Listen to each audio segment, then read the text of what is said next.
আসামির সাথে কথা বলেছি, আসামি আমাকেও বলেছে যে সে নির্দোষ, আর যেহেতু এই মামলাগুলো চাক্ষুষ সাক্ষী ছিল না, আমরা এই জন্য অব্যাহতি চেয়েছি। সোহেল রানা সম্পূর্ণ নির্দোষ, মেডিকেল রিপোর্টে মেলেনি প্রয়োজনীয় প্রমাণ। আদালত প্রাঙ্গণে আইনজীবী মুসা করিমুল্লাহ এমনটাই দাবি করেছেন।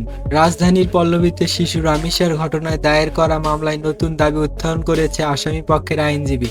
প্রধান আসামি সোহেল রানার পক্ষ থেকে রাষ্ট্রীয় নিযুক্ত আইনজীবী অ্যাডভোকেট মুসা করিমুল্লাহ দাবি করেছেন তার মক্কেল এই অপরাধের সাথে জড়িত নন এবং তিনি সম্পূর্ণ নির্দোষ।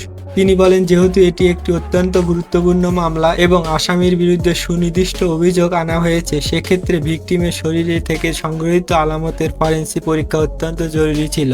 কিন্তু আমি যতটুকু রেকর্ডে দেখেছি তাতে ভিকটিমের মেডিকেল রিপোর্ট কোনো শারীরিক আলামতের উপস্থিত বা বৈজ্ঞানিক প্রমাণ মেলেনি।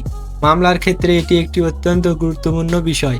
এ ঘটনায় 4 জন চক্ষুষ সাক্ষী ছিলেন না। তিনি বলেন, যেহেতু এই মামলার কোনো চক্ষুষ সাক্ষী ছিলেন না, তাই আমরা আইনি প্রক্রিয়া অংশ হিসেবে আদালতের কাছে আসামির অব্যাহতি চেয়ে আবেদন করেছিলাম। সোহেল রানার সাথে সরাসরি কথা বলার বিষয়টি নিশ্চিত করে তিনি জানান, সোহেল তাকে ব্যক্তিগতভাবে আশ্বাস করেছেন যে তিনি অপরাধের সাথে জড়িত নন।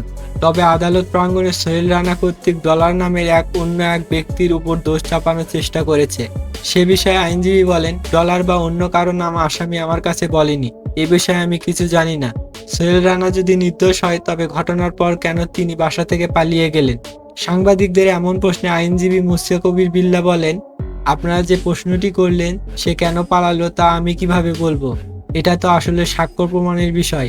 তবে আসামি নিজেকে নির্দোষ দাবি করছে এবং আসামির পক্ষে আদালতে যে সমস্ত প্রমাণ আসবে তা আমি বিজ্ঞ আদালতের সামনে তুলে ধরার সর্বোচ্চ চেষ্টা করব। তো ভিউয়ার্স, এ নিয়ে আপনাদের মতামতকে অবশ্যই কমেন্টে জানাতে ভুলবেন না।